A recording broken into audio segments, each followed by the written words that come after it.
Maths news syllabus channel நேயர்கள் அனைவருக்கும் வணக்கம். யூஜிடிஆர்பி மேத்தமெட்டிக்ஸ் எக்ஸாம் ரிலேட்டடாக டெஸ்ட் பேட்ச் கண்டக்ட் பண்ணுறோம். ஸ்டடி மெட்டீரியல் ப்ரொவைட் பண்ணுறோம். வேணுன்றவங்க 7358591547 இந்த நம்பர் காண்டாக்ட் பண்ணுங்கள். இப்போது ஃபுல் செட் மெட்டீரியல் வாங்கி படிக்கிறீங்க. டெஸ்ட் பேட்ச் கண்டக்ட் பண்ணுறோம். டெஸ்ட் பேட்ச் ஜாயின் பண்ணி நீங்கள் டெஸ்ட்டு எழுதி பார்க்குறீங்க. வாரத்தில் 3 டெஸ்ட் இருக்கும். எக்ஸாம் வரைக்குமே அந்த டெஸ்ட்டு நடக்கும். நீங்கள் இப்போ ஜாயின் பண்ணிட்டீங்கன்னா எக்ஸாம் டேட் வரைக்குமே நாங்கள் கொஸ்டின்ஸ் கொடுத்துக்கிட்டே தான் இருப்போம். பிடிஎஃபாக வாட்ஸ்அப்பில் அனுப்புவோம். எழுதிட்டு கீ கேட்டிங்கன்னா டீட்டெயில்டு கீ உடனே வாட்ஸ்அப்பில் சென்ட் பண்ணிடுவோம். ஸோ நாங்கள் கொஷின் பேப்பர் சென்ட் பண்ண அடுத்த 3 ஹவர்ஸில் எக்ஸாம் முடிச்சிட்டாலே சரி சார் சென்டு கீ அப்படின்ட்டிங்கன்னா நாங்கள் கீ சென்ட் பண்ணிடுவோம். ஓகே, ஒவ்வொருத்தருக்கும் எப்போ ஜாயின் பண்ணுறீங்களோ அப்போலேருந்து தான் யூனிக்காக ஸ்டார்ட் பண்ணணும் அப்படின்னு ஒவ்வொருத்தரையும் தனி கவனம் செலுத்த சொல்லியிருக்கோம். ஸோ நீங்கள் டெஸ்ட் பேட்சில் ஜாயின் பண்ணாலே போதும். உங்களை இண்டிவிஜுவலாக உங்களுக்கு கொஷின்ஸை சென்ட் பண்ண ப்ளஸ் உங்களுக்கு தேவையானதை அப்பப்போ எது வரைக்கும் நீங்கள் டெஸ்ட் எழுதியும் பார்த்துட்டு அடுத்தது என்ன எழுதணுமோ கரெக்டாக பார்த்து அனுப்புவாங்க. இதில் டெஸ்ட் பேட்சில் ஒரு அட்வான்டேஜ் என்னென்னா இண்டிவிஜுவல் கேர் இருக்குது ஒன்று. ஏன்னா ஆல்ரெடி ஒரு டீம் போயிட்டுருக்கோம், நான் அவங்கள ஓவர்டேக் பண்ணணும், அவங்க கூட சேர்ந்துக்கணும் அப்படின்லாம் நீங்கள் நினைக்க வேண்டியதில்லை. உங்கள் ஸ்பீடை நீங்கள் பிக் பண்ணுறீங்க. எவ்வளோ ஃபாஸ்ட்டாக இருக்கீங்களோ அவ்வளோ நல்லது. இப்போ இதில் அடுத்த ரெண்டாவது ஒரு பெனிஃபிட் என்னென்னா டெஸ்ட் பேட்சில் நீங்கள் கேட்குற பாடங்களுக்கு முதல்ல கொஷின் பேப்பர் நாங்கள் தரவும் தயாராக இருக்கோம். ஸோ இவ்வளோ பெனிஃபிட்ஸ் இருக்குது அதில். இப்போ நீங்கள் கேட்குற ஆர்டர்லையும் எழுதிக்கலாம், இல்லை உங்கள் ஷெடியூல் கொடுத்துருங்க சார் அதுபடி நான் படிச்சுக்கிறேன் அப்படின்னாலும் சந்தோஷம். டெஸ்ட் பேட்சில் அந்த ஃபெசிலிட்டி இருக்குது. சரி, நான் ஃபுல் செட்டு ஸ்டடி மெட்டீரியல்லாம் என்னால் வாங்கி படிக்க முடியல, ஆல்ரெடி என்கிட்ட வேறு மெட்டீரியல் நிறைய இருக்குது, அது போதும், நீங்கள் டெஸ்ட் பேட்ச் மட்டும் கண்டக்ட் பண்ணிங்கன்னா நிறைய கொஷின் எனக்கு தெரிய மாட்டேங்குது. ஆனால் அப்படின்னா என்ன அர்த்தம்னா சரியான ஸ்டடி மெட்டீரியல் உங்கள்கிட்ட இல்லை. ஸோ சரியான ஸ்டடி மெட்டீரியல் இருந்திருந்தால் நீங்கள் டெஸ்ட் பேட்ச் கொஸ்டின்ஸ் ஈஸியாக தெரிஞ்சிருக்கும்.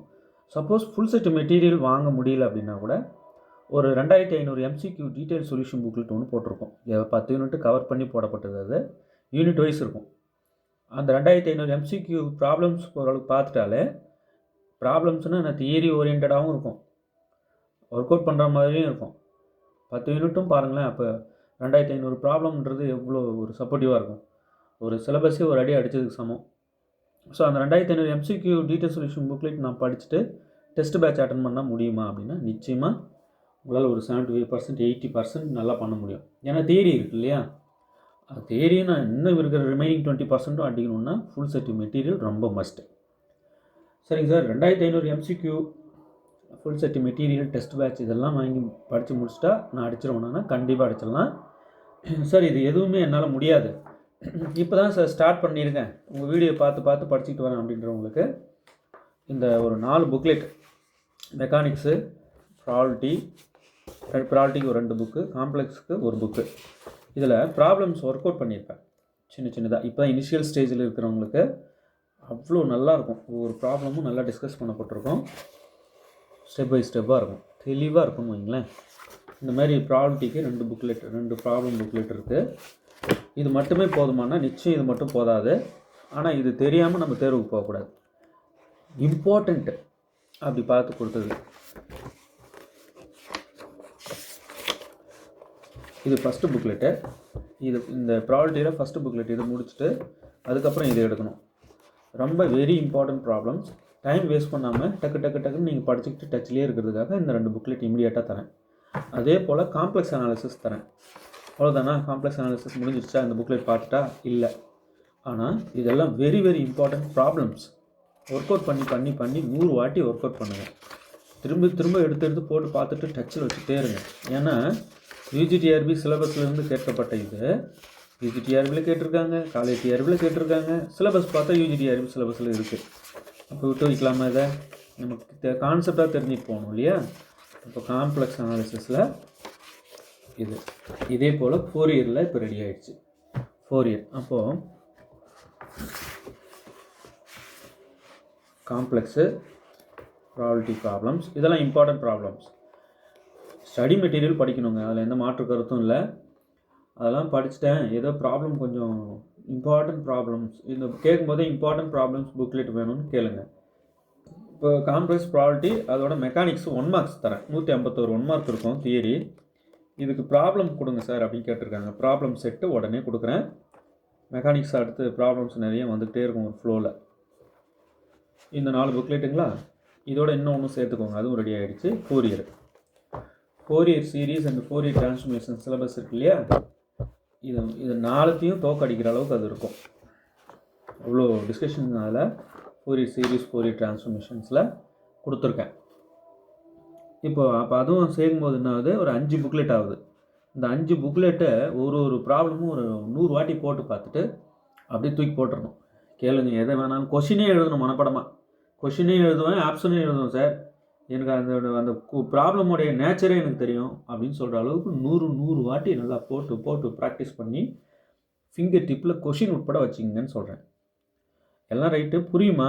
நல்லா தெளிவாக புரியும், அவ்வளோ நல்லா புரியும். ஒரு வேளை புரியலனாலும் சொல்லுங்கள், அந்த ப்ராப்ளமோடைய வீடியோ லிங்க் அனுப்புவேன், பார்த்து நீங்கள் கிளாரிஃபை பண்ணிக்கலாம் இந்த புக்லெட்டில் இருக்கிறது எல்லாத்தையும். சரிங்களா? சரிங்க, இப்போ அது இருக்கட்டும். 2500 MCQ டீட்டெயில் சொல்யூஷன் புக்லெட் கொடுத்தீங்கள, அதில் இந்த ப்ராப்ளம் இருக்குமான்னா சொல்ல முடியாது. ஏன்னா இது நான் நேரடியாக வேறு போட்டித் தேர்வில் கேட்ட ப்ராப்ளம் தான் நான் இதில் கேட்டு வச்சுருக்கேன்.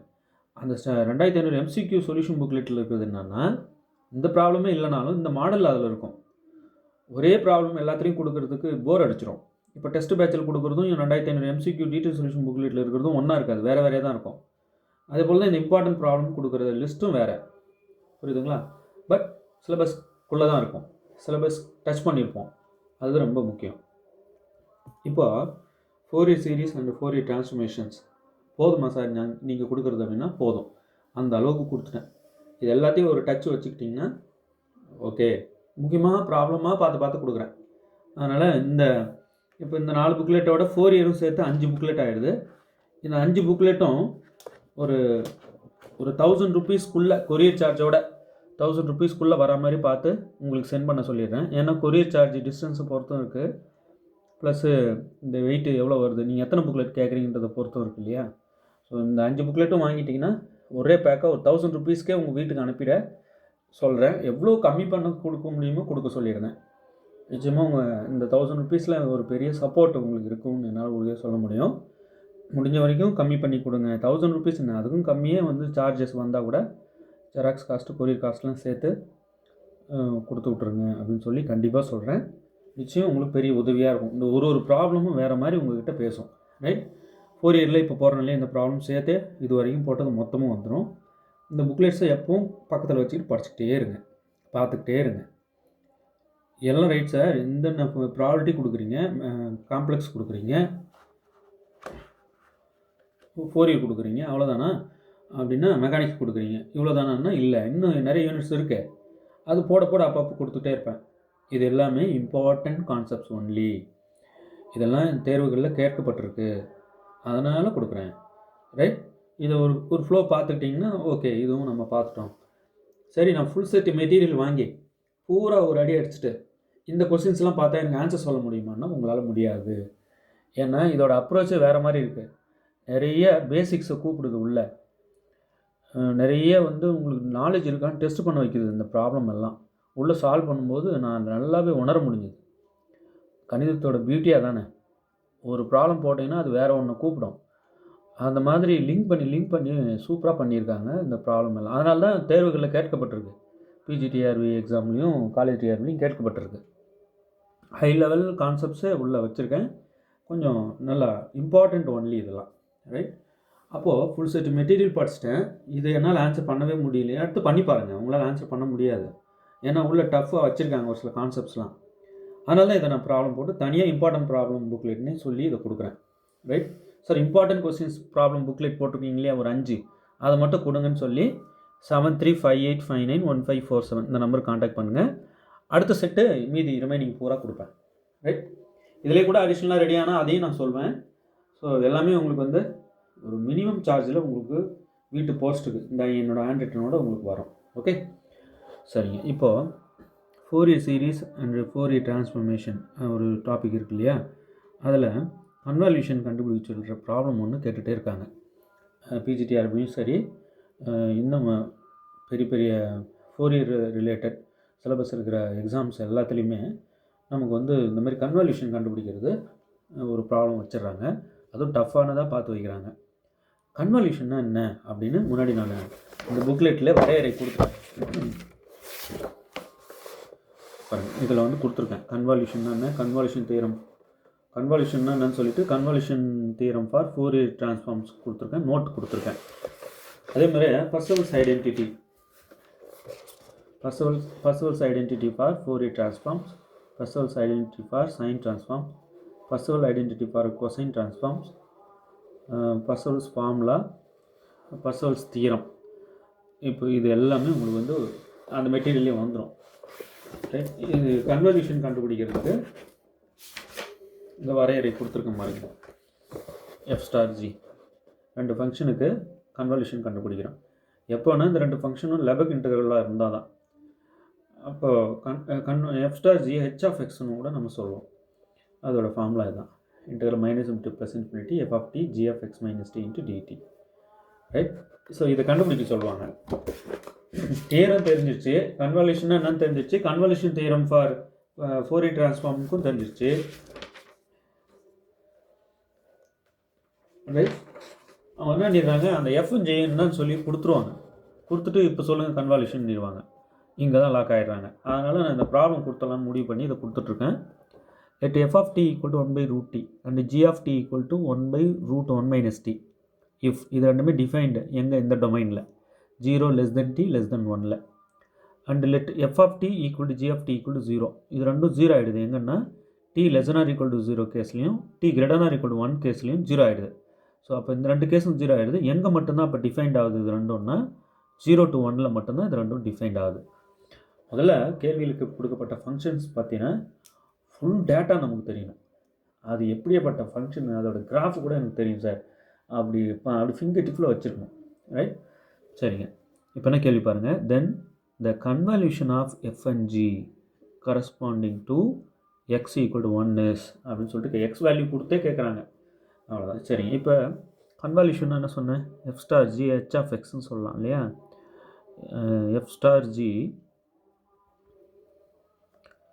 is denoted by h of x, இப்படி இன்னும் இதை சொல்லுவாங்க. f star g தான் கன்வல்யூஷன், அதை h of x கூட நோட்டேட் பண்ணிக்கலாம். சரிங்க, இப்போ h of x கண்டுபிடிக்கிற ஃபார்முலா என்ன சொன்னேன், இப்போ தான் சொன்னேன், integral -∞ plus infinity f of t into g of x minus t into dt. Right, இதாங்க கேட்குறாங்க. இதை கண்டுபிடிச்சா இப்போ வேலை முடிஞ்சது. உங்களுக்கு டிஃப்ரெண்ட் டைப் ஆஃப் இன்டெகிரேஷன் தெரியுமா தெரியாதான்னு கேட்குறாங்க. அவ்வளோதாங்க, வேறு விஷயம், வேறு ஒன்றும் கிடையாது. சரி, இப்போது நான் என்ன பண்ண போகிறேன், இந்த மொத்த டொமைன்லேயும் இன்டெகிரேஷன் நான் பண்ண போகிறதில்ல. ஏன் சொல்லுங்களேன், இந்த t less than or equal to 0 case, அதாவது 0க்கு கீழே இருக்கிற எல்லா கேஸ்லையும் f of t g of t ரெண்டுமே 0 ஆகிடுது. அப்போ அது 0 வந்துடும். t greater than or equal to 1 கேஸ்லையும் இது ரெண்டும் 0 ஆகிடுது. அதனால் அங்கேயும் 0 ஆகிடுது. அப்போ எங்கே மட்டும்தான் வருது வேல்யூன்னா 0 to 1ல் மட்டும்தான். அப்போ இந்த இது வந்து டொமைன் ஆக்சுவலாக இல்லையா. இந்த டொமைனில் 0 to 1 டொமைனில் தான் எஃப் ஆஃப் டியும் ஜி ஆஃப் டியும் வேல்யூவே வருது. இங்கே வந்து 1/√t g of t, g of x minus t. இங்கே எக்ஸ் வந்து என்னன்னு சொல்லி எக்ஸுக்கு 1ன்னே சொல்கிறாங்க. அப்போது எக்ஸுக்கு 1 போட்டணும் நம்ம. இப்போ 1 மைனஸ் டி போட்டால் என்ன ஆகும், இதில் பாருங்கள், இந்த உள்ள புட் பண்ணுற டேட்டா இங்கே எக்ஸ் மைனஸ் டி இருக்கா, இங்கே எழுதுகிறோம் பாருங்கள். ஜி ஆஃப் டி என்ன சொல்கிறாங்க, 1/√1 மைனஸ் டி இல்லையா. இப்போது g of x minus t என்ன வரும் சொல்லுங்கள். ஜி ஆஃப் டி இதுன்னா g of x minus t என்ன வரும், 1/√1 minus of x minus t இப்படி ஆகிடும் இல்லையா. அப்போ டி இருக்கிற பிளேஸுக்கு எக்ஸ் மைனஸ் டி வந்துருச்சு பாருங்கள். இப்போ இந்த மைனஸை உள்ளே மல்டிப்ளை பண்ணிடுங்க. அப்போ என்ன ஆகும், 1/√1 மைனஸ் எக்ஸ் ப்ளஸ் டி இது வந்துடுதா. இதுதான் g of x minus t. சரிங்க, இதை நம்ம இப்போ இங்கே கொண்டு வந்து போட்டுக்கலாம் இல்லையா. கூடவே இங்கே எக்ஸுக்கு 1 கொடுத்துட்றாங்க. அதனால் நம்ம இங்கே 1 கூட போட்டுட்டு இங்கே ஜி ஆஃப் 1 மைனஸ் டி என்னன்னு கூட பார்த்துக்கலாம். ஏன்னா எக்ஸ் வேல்யூ 1, அப்போது 1 போட்டிங்கன்னா 1/, இங்கே 1 மைனஸ், இங்கேயும் 1 வரும். 1 மைனஸ் 1 கட் ஆகிடும். அப்போ √t மட்டும் இருக்குது. அப்போ ஜி ஆஃப் டி என்ன வருதுன்னா, இந்த இடத்துல நீங்கள் ஒரு ஸ்டெப்பில் என்ன பண்ணலாம், ஜி ஆஃப் 1 மைனஸ் டி போட்டு எழுதிட்டு கூட, ஏன்னா எக்ஸுக்கு 1 போட்டுடுறேன். அடுத்த ஸ்டெப்பில் கூட நீங்கள் அந்த வேல்யூ போட்டுக்கோங்க. Integral 0 to 1 f of t fixed 1/√t தான். இப்போது g ஆஃப் 1 மைனஸ் டி, ஆக்சுவலாக எக்ஸ் மைனஸ் டி இங்கே g ஆஃப் 1 மைனஸ் டி ஆகிடுச்சு. g ஆஃப் 1 மைனஸ் டி இப்போ தான் கண்டுபிடிச்சிருக்கானே, இதோ கொடுத்துருக்கேன் பாருங்கள், இன்ட்டு 1/√t இன்ட்டு டிடி. இப்போ நியூமரேட்டர் அப்படி மல்டிப்ளை பண்ணிக்கோங்க, டினாமினேட்டர் மல்டிப்ளை பண்ணிக்கோங்க. டொமைன் 0 to 1 தாங்க, இங்கே தான் defined. 1 into 1 1, √t into √t வெறும் t இன்ட்டு டிடி, ரைட்? அவ்வளோதான். இப்போ 1/t இன்டகிரேட் பண்ணால் ln t, லாக் இருக்கு இல்லையா, ln t, லிமிட் வந்து 0 to 1, ரைட்? சரிங்க. இப்போது ஃபஸ்ட்டு அப்பர் லிமிட் கொடுக்குறோம், ln1, லோவர் லிமிட் மைனஸ் போட்டு தான் லோவர் லிமிட் கொடுக்கணும், ln0. ரொம்ப முக்கியங்க, இது லிமிட் கொடுக்கணும் இல்லையா. ln1 வந்து 0ன்னு எனக்கு தெரியும், ஆனால் ln0 இருக்கு பாருங்கள், அது வந்து நாட் டிஃபைன்டு. ln0 அது வந்து வரையறுக்கப்படவில்லை. இப்போ இது நாட் டிஃபைன்ட் என்னும்போது மொத்த integral value does not exist. அப்போ எங்கே வந்து நிற்கிது பாருங்கள், இது நீ தெரியாமல் இதை சொல்ல முடியல, அப்போ டஸ் நாட் எக்ஸிஸ்ட். அப்போ h ஆஃப் x வந்து டஸ் நாட் எக்ஸிஸ்ட். நல்லா புரிஞ்சிருக்கும்னு நினைக்கிறேன். அவங்க கொடுத்துருக்குற குழு எல்லாத்தையும் யூஸ் பண்ணுங்க, சும்மா சாதாரணமாக பண்ணல. நான் எல்லாத்தையும் யூஸ் பண்ணிவிட்டு ஃபைனலாக விடைக்கு போய் பார்த்தா ஆப்ஷன் டி, ரைட்?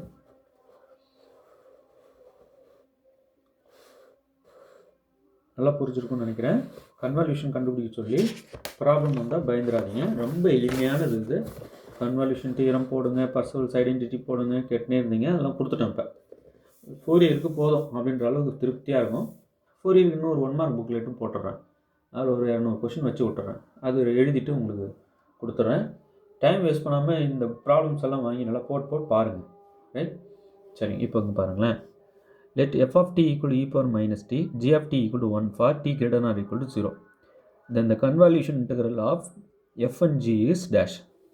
சரிங்க. இப்போ நான் சொன்னேன் இப்போ தான், h of x equal to integral minus infinity to plus infinity f of t g of x minus t into dt. ஏன் நீங்கள் டிஎக்ஸ் மட்டும் தான் கொடுத்து எழுதுவீங்களா? வேறு நீங்கள் எது வேணாலும் கொடுத்துக்கோங்க, நோட்டேஷன் பிரச்சனை கிடையாது, என்ன கான்செப்டாக தான் முக்கியம். சரிங்க. இப்போது இங்கே லிமிட் என்ன ஆகிடுச்சுன்னா, மைனஸ் இன்ஃபினிட்டி ப்ளஸ் இன்ஃபினிட்டியில் ஃபங்க்ஷன் இங்கே மொத்த இன்டர்வல்லையும் வந்து ஃபங்க்ஷன் டிஃபைன்ட் ஆகலை. எங்கேருந்து மட்டும்தான் டிஃபைன்ட் ஆகுதுன்னா 0 to t தான். அப்போ நான் என்ன செய்கிறேன், integral 0 to t, right? f of t வந்து e power minus t இதை கொடுத்துருவாங்க பாருங்கள். g of t வந்து 1, அப்போ g of t constant function ஆகிடுச்சு. அப்போ g of x minus t போட்டாலும் 1 தான் வரப்போகுது, ஏன்னா அது கான்ஸ்டன்ட் ஃபங்க்ஷன். 1 into dt. பாருங்கள், டக்குன்னு வேலை முடிஞ்சிடுச்சிங்க, எனக்கு எந்த குழப்பத்தையும் தரல, g of t கான்ஸ்டண்ட்டாக கொடுத்ததுனால. இப்போ 1 into e power minus t, இங்கே டொமைன் பாருங்கள் 0 to t போட்டேன், இது ரெண்டு மல்டிப்ளை பண்ணிங்கன்னா e power minus t into dt, right? இப்போது integral e power minus t வந்து e power minus t divided by minus 1 இல்லையா, 0 to t. நிறைய பேர் பண்ண தப்பு, நிறைய பண்ணியிருக்கிற தப்பு. நம்ம இன்டகிரேட் பண்ணுறோம், e power at-ஐ இன்டகிரேட் பண்ணுறோம் அப்படின்னா e power at by a plus c, இது இன்டகிரேட்டிங் கான்ஸ்டன்ட். சரிங்க. அதுவே d by dt of e power at என்ன அப்படின்னா a e power at. இதுக்கு ப்ளஸ் சி வருமா? வராது. டிஃப்ரென்ஷியேட் பண்ணால் ஜஸ்ட் இந்த a ஃப்ரண்ட்டில் வருது, இன்டகிரேட் பண்ணால் இந்த a டினாமினேட்டருக்கு போகுது. இதை வந்து நிறைய பேர் மாற்றி போட்டு விடை தப்பு பண்ணிட்டு வந்தவங்களாம் இருக்காங்க. ஏதோ ஒரு பெரிய ப்ராப்ளம் போட்டுன்னு வராங்க, டக்குன்னு சார் நான் ஐயோ முன்னாடி போட்டேனே அந்த ஏவை கீழே போடலையே அப்படின்வாங்க. இன்டகிரேஷனில் கீழே வரும் இல்லை. இப்போ நீங்கள் மைனஸ் இருக்குன்றதுனால ஈஸியாக அங்கே ஒன்று மட்டும் டினாமினேட்டர் 1 ஆகிடுது, மைனஸ் மேலே கொண்டு போயிட்டீங்கன்னா அதனால் பிரச்சனை இங்கே வராது. இதே வந்து நீங்கள் எல்லா இதுக்கும் இப்போ சப்போஸ் இங்கே ஒரு 2 வருதுன்னு வைங்க, அப்போ நீங்கள் அதுமாதிரி பண்ணிட முடியுமா? -2 முன்னாடி போட்டுக்குவீங்களா? அப்போது கேர்ஃபுல்லாக இருக்கணும். இன்டெகிரேஷனாக டிஃபரன்ஷியேஷனாக நல்லா கிளியராக முதல்ல போடணும். இப்போ இந்த மைனஸை நியூமரேட்டரில் இங்கே கூட போட்டுக்கலாம், இல்லை மைனஸை நான் வெளியே எடுத்துட்றேன். அப்படி e⁻−t 0 to t இப்படி ஆகிடும். முதல்ல நான் அப்பர் லிமிட் கொடுக்குறேன், அப்பர் லிமிட் t. அப்போது e⁻−t tக்கு t தான் மைனஸ் லோவர் லிமிட் 0 கொடுக்குறேன், e⁻−0 0. ஓகே, இப்போது மைனஸ் e⁻−t அப்படி இருக்கட்டும், e⁻0 1. அப்போ இந்த மைனஸ் அப்படி வச்சுட்டு e⁻0 1 போட்டுருங்க. இந்த மைனஸ் உள்ள மல்டிப்ளை பண்ணிங்கன்னா இங்கே பவருக்கு போகாது, இங்கே தான் இருக்கும். அப்போ இது +1 ஆகிட்டு ஃப்ரண்ட்டில் வந்துடும், இது மைனஸ் டம் ஆகிட்டு மைனஸ் e⁻−t ஆகிடும். இப்படி ஆகிடும்.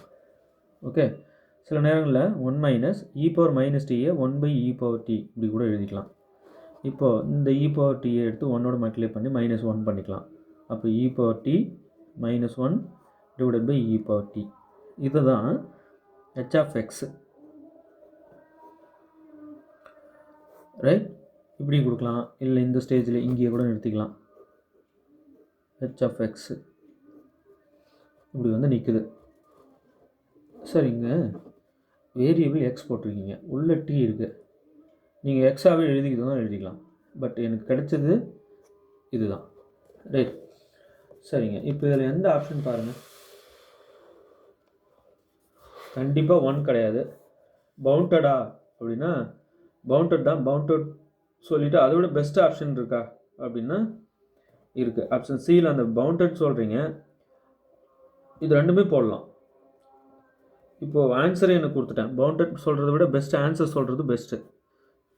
ஏன்னா கன்வல்யூஷன் நீங்கள் சொல்கிறீங்க என்னன்னு, அது பவுண்டடா அன்பவுண்டடான்னு சொல்கிறத விட வேல்யூவே கொடுத்துட்றீங்க. இப்போ எக்ஸிஸ்ட் ஆகுதுனாலே அது பவுண்டட் தான், இதுவும் ஓகே தான். எப்பயுமே h(x) எக்ஸிஸ்ட்னாலே அந்த h(x) பவுண்டட் அப்படின்னு அர்த்தம். சரிங்களா, அது வச்சு ஒரு 1 மார்க் கூட வரும். Convolution is bounded on R if exist, if h(x) exist. So இந்த மாதிரி ரெண்டுத்தையும் வந்து ஆசிலேட்டட் மைண்டாக ரெண்டுமே போடுற மாதிரியான சூழ்நிலை வந்தால் நீங்கள் வந்து ஆன்சர் கொடுக்குறாங்க இல்லையா, எக்ஸாக்ட் ஆன்சரே கொடுத்துட்டது பெஸ்ட்டு. அப்புறம் அது பவுண்டடா அன்பவுண்டடா அதெல்லாம் அப்புறம். ஆனால் ரெண்டுமே இப்போ இது டிக் பண்ண வேண்டிய சூழ்நிலை. டஸ் நாட் எக்ஸிஸ்ட் கிடையாது, எக்ஸிஸ்ட் ஆகுது, வேல்யூவே சொல்லிட்டேனே, இதான் வருது. ரைட் சார், இது வருது, இதை விட பெஸ்ட்டு பவுண்டட்னு சொல்லிடலாம் இல்லையா. ஓகே, பெஸ்ட்டு இதுவும் சொல்லலாம். ஏன்னா வேல்யூ எக்ஸிஸ்ட் ஆனால் தான் அது பவுண்டடே.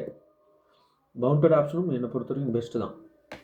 அப்போ இந்த மாதிரி ஆசிலேட்டடாக இதில் ரெண்டுத்தில் எது பெஸ்ட்டு ரெண்டுமே வருது, ஏன்னா ஒன்று போடுங்க. பட் அவங்க என்ன பண்ணிடுவாங்க, இது ஃபைனலாக இதில் என்ன கேட்குறாங்கன்னா, then the convolution of f and g is இதான் வருது, இது பவுண்டட். ஸோ உங்களுக்கு கான்செப்ட் சொல்லிட்டேன்.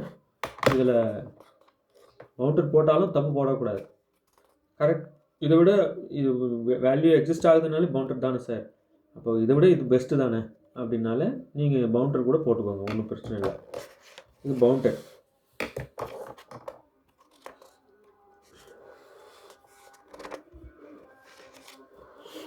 இது எப்போ பவுண்டட்னா whenever இந்த e⁻−t எக்ஸிஸ்ட், இது எக்ஸிஸ்ட் ஆகணும், அப்போ பவுண்டட் ஆகிடும்.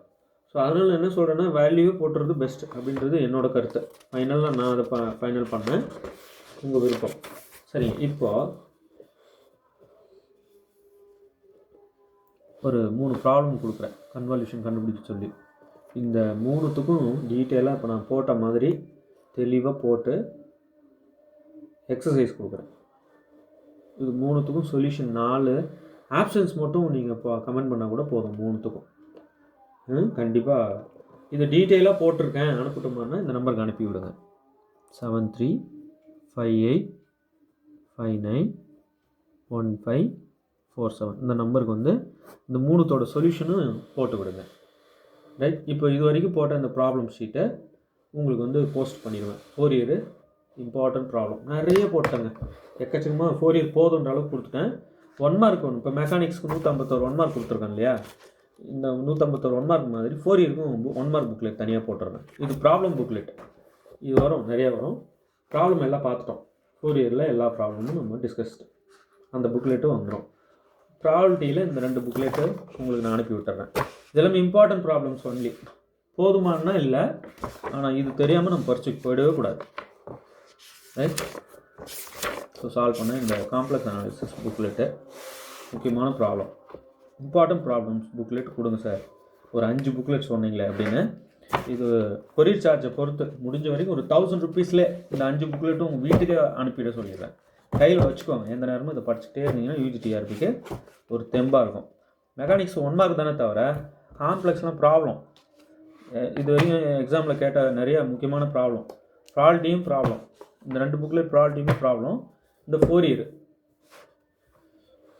இயரும் உங்களுக்கு ப்ராப்ளம். 1 மார்க் இல்லை, இது 1 மார்க் தான், but detailed key. Okay.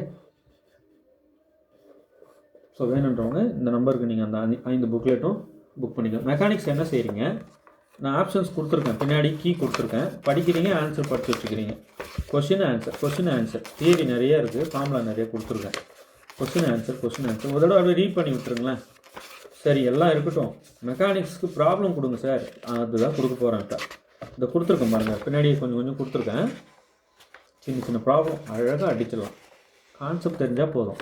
Formula ஞாபகம் வந்து 2 ஹோம்ஒர்க் கொடுத்துருக்கேன். இது இல்லாமல் 151 1 மார்க் முன்னாடி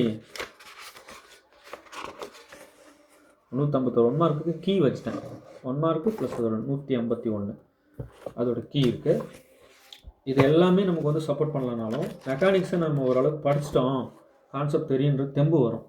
அப்புறம் ப்ராப்ளம் ஷீட் புக்கு கொடுப்பேன், இது போல் அதையும் பார்த்துட்டிங்கன்னா முடிஞ்சதுங்க. இப்போ 4 இயர் முடிஞ்சுதா, அது முடிஞ்சது. இப்போ இதோட ஆட் ஆகிடும் 5 புக்லெட் உங்களுக்கு இப்போது இன்னையிலேருந்து நான் உங்களுக்கு கொரியர் போட சொல்லிடுறேன், இன்றைக்கே அவைலபிள். ஸோ இந்த 5 புக்லெட்டுமே என்னன்னு சொல்லி கேட்கணும், important problem booklet, important problems booklet.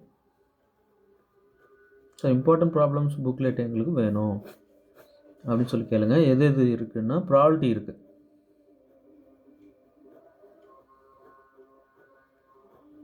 Problem நல்லா டிஸ்கஸ் பண்ணிட்டேன், எல்லா ஏரியாவும் டச் பண்ணியிருப்பேன்.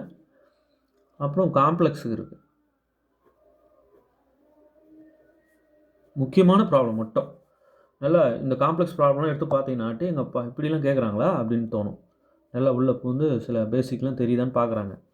ஆனால் நம்ம யூஜிடிஆர்பி சிலபஸில் இருக்குது காம்ப்ளெக்ஸு. அதுக்கப்புறம் வந்து இப்போது 4 இயர் சீரீஸு, 4 இயர் ட்ரான்ஸ்ஃபார்ம்ஸ் இருக்குல்ல, இது இந்த 3 புக்லெட்டும் வெறும் ப்ராப்ளமாகவே இருக்கும். மெக்கானிக்ஸ் இருக்கு இல்லையா, மெக்கானிக்ஸ் வந்து 151 1 மார்க் இருக்கும், கூட கொஞ்சம் ப்ராப்ளம் போட்டிருக்கேன், பின்னாடி வச்சுருக்கேன் ப்ராப்ளம். ஆனால் இது போக வெறும் 4-5 ப்ராப்ளம் தான் இருக்கும். ஆனால் ஒரு 100-150 ப்ராப்ளம் போட்டு ஒரு புக்லெட் கொடுத்துட்றேன், அது அடுத்த ஃப்ளோவில் வந்துக்கினே இருக்கும், வீடியோ பாருங்கள். ஸோ இந்த புக்லெட்ஸ் எல்லாமே சேர்த்து இம்பார்ட்டன்ட் ப்ராப்ளம்ஸ் புக்லெட் கொடுங்க. இது மொத்தம் வந்து இதில் ப்ராபபிலிட்டியில் 2 புக்லெட்டாக போட்டேன். இப்போது 2 3 4 5 இந்த 5 புக்லெட் வேணுன்றவங்க இந்த நம்பர் காண்டாக்ட் பண்ணுங்கள், 7358591547. அதாவது இந்த புக்லெட்டில் ப்ராப்ளம் நம்ம எப்படி அப்ரோச் பண்ணுறோம், இப்படி தான் அப்ரோச் பண்ணும் போல இருக்குன்ற ஒரு ஐடியா வந்து நிச்சயம் இது தரும். ரைட். இது எல்லாமே வந்து கொரியர் சார்ஜோட ஒரு 1000 ருபீஸில் மொத்தத்தையும் வீட்டுக்கு அனுப்பி வைக்க சொல்கிறேன். குறையும் கூடாது, குறையும். ஏன்னா கொரியர் சார்ஜ் குறையுதுன்னா நம்ம வந்து இன்னும் 700 ருபீஸ்க்குள்ளவே கூட இதை அனுப்ப ட்ரை பண்ண சொல்கிறோம். இதை கையில் வச்சுக்கோங்க எப்போ உங்கள் கையில். ஓகே. தேர்வில் வெற்றி பெற வாழ்த்துக்கள். தேங்க்யூ.